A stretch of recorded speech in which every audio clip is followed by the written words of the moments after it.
Hello to all my beautiful besties out there. It's your friendly neighbourhood otaku, Scarlet Uzumaki, back for day 2 of Disneyland Paris video.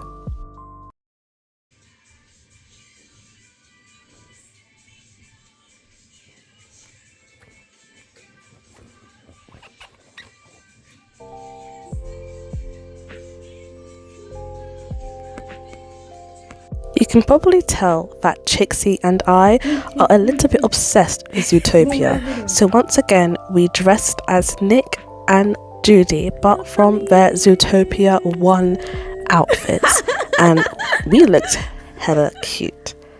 And after we were ready, it was time to head over to the park, and my makeup was glistening in the sunlight, and I was so happy because unlike the previous day, the sun was shining down on us, which proved to be a glorious sign of the fun to come. She said, "Roar, girl, where are you going, girl?"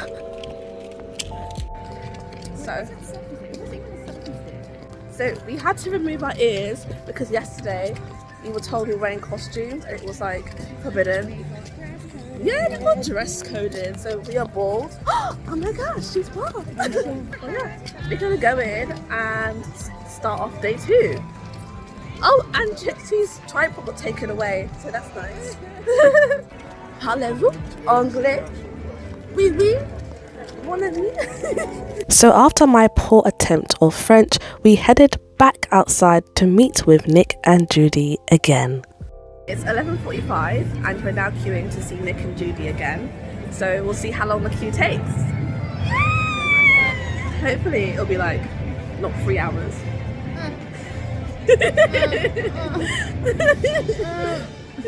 So while we waited, Trixie started to edit her videos and we ended up waiting for just over 2 hours. But it was well worth it to see Nick and Judy again. It was amazing to see Nick and Judy again, but sadly we weren't allowed a lot of time with them due to it being the first visit of the day. But I didn't want to be greedy and I was happy to have met them anyway, and instead I wanted to leave this visit on a high note and carry on that momentum to meet with Goofy, who is my all-time favourite Disney character. Now on our way to see Goofy, we actually came across Stitch, but I did not stop because I was a woman on a mission to see that dog, and unfortunately I was not in the mood for Ohana today, so I went straight to the Goofy segment to see that dog in his Christmas outfit. Look at him!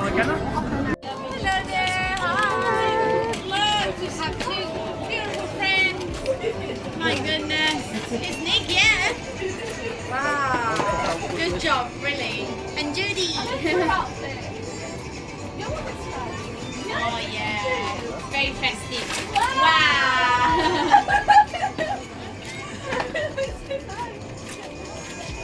Okay. Last one. Beautiful.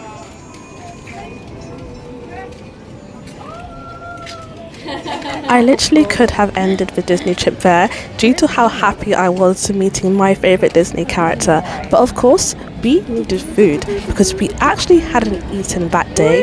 We did not get breakfast, so we headed to the Coco restaurant to get some Mexican food, which was really exciting to me because I love Mexican food and we were ready to be big back. Our meal consisted of fries, nuggets, enchiladas, these cheesy jalapeno bites, and these enchiladas were my absolute favourite. I loved them so much.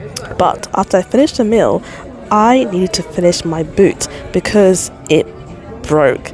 I know, weird. I know, I'm sorry for doing it in the restaurant, but I had no choice. I had no other shoes, and there was a massive hole which was letting in water into my boots, which was embarrassing.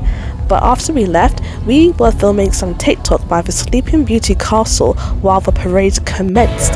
And once the parade rolled by, we actually had quite a nice view, and we were able to see all of the most wonderful Disney characters. In terms of princesses, my favorite is Princess Tiana, so I was eagerly waiting to see her on the floats, and it took a while, but finally we saw her, and I was so happy because sadly she wasn't the princess appearing in the Princess Pavilion that day, and I only wanted to see her and nobody else. And the final point of the parade was Max and Goofy, father and son, dancing together just like in Goofy movie, which, fun fact, is my favorite film. So I was really happy to see that. Look at them posing together. I kind of wished I was able to get a better view of the parade, but due to where we were by the castle, we were able to see the fountains go off before all the crowds came there, which was nice. Maybe next time we get to the parade earlier so we can see it in full force. But since it is winter, the sun started to set rather quickly, and the lights of the Sleeping Beauty castle appeared, so we ventured on inside to look around, and it was quite nice, especially since I haven't actually seen the film.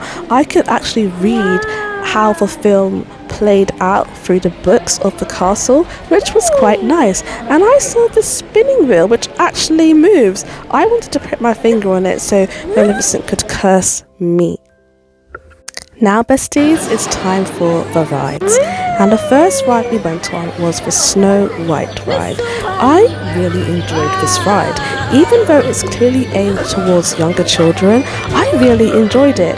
I think it was because I haven't actually seen the Snow White film, so it was nice for me to see the movie play out through the duration of this ride. I love the music, I love the animatronics, and the settings and the scenes for this ride were absolutely amazing. I really enjoyed it, and because we sat at the front, we got a first person view of everything. And it's kind of funny because there was a family sitting behind us, and the dad was sort of narrating the ride for his daughter, going, "Ah, scary, ah," trying to hype her up, but this little girl was not having it. But we kind of just laughed and snickered the whole way through because we really enjoyed this ride. But since it is aimed towards younger children, it's like 2 minutes. It's over very quickly. So if you do have young children with you, this ride is definitely for you. Now, besties, we are going on to the Pinocchio's Adventure ride. Now, this ride was something I was a little bit uneasy about because when I first watched the Pinocchio movie as a child, I was very scared. Not because the film itself was scary, but the scene where the children started to turn into donkeys and were being thrown into cages scarred me as a child. And ever since then, I've been sort of scared of the Pinocchio movie. Now, when I went into this ride, I carried this fear with me, especially when it showed all the bright colours of all the sweets, of all the fun rides. It made me very unsettled because I knew what was going to come next, and that was the scene where the boys and girls started to turn into donkeys. And that was something I was ready for, but I did not like. Especially next when you will see all the donkeys locked up in their boxes and you actually hear them crying for their mums. Just like the Snow White ride, this ride does show the entire story of the movie. So you go through the entire movie in this ride, all the way from Pinocchio being made to him being swallowed by the whale and to him meeting the blue fairy and being granted his wish of becoming a real boy. And also like the Snow White ride, this ride is very short and again is geared more towards younger children who can't really go on the more thrill rides, but it still is enjoyable for people of all ages, and I highly recommend it, especially to those who don't like the more frilly rides that have all the loops and turns on them. Next was the Peter Pan ride. I love this ride because it was like we were being taken back home to London and we flew above the stars all over Neverland. This was a really fun ride and I think everybody in the park loved this ride too because this ride had such a long queue. But luckily for us, the people who were running this ride let us go on twice. I think they liked our costumes or something. And we love being able to go on the ride twice because it meant we noticed things that we didn't see the first time going around. So after all the rides, it was time to watch the fireworks. But the only thing is, the fireworks didn't begin for another 2 hours, but we learned our mistake from the parade and we decided to queue up to get a good spot 2 hours before the fireworks began, but it was well worth it.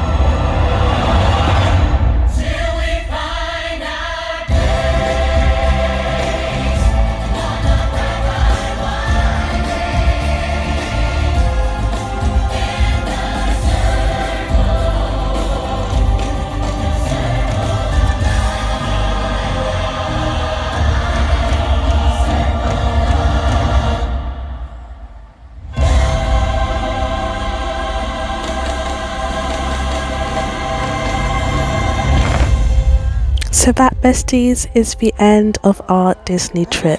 I really hope you enjoyed this video and let me know what your favourite moment of the trip was and if you are planning a Disney trip yourself. Make sure to like this video if you enjoyed it and subscribe if you want to see more stuff from me. And if you didn't like it, let me know why. Alright, besties, bye bye.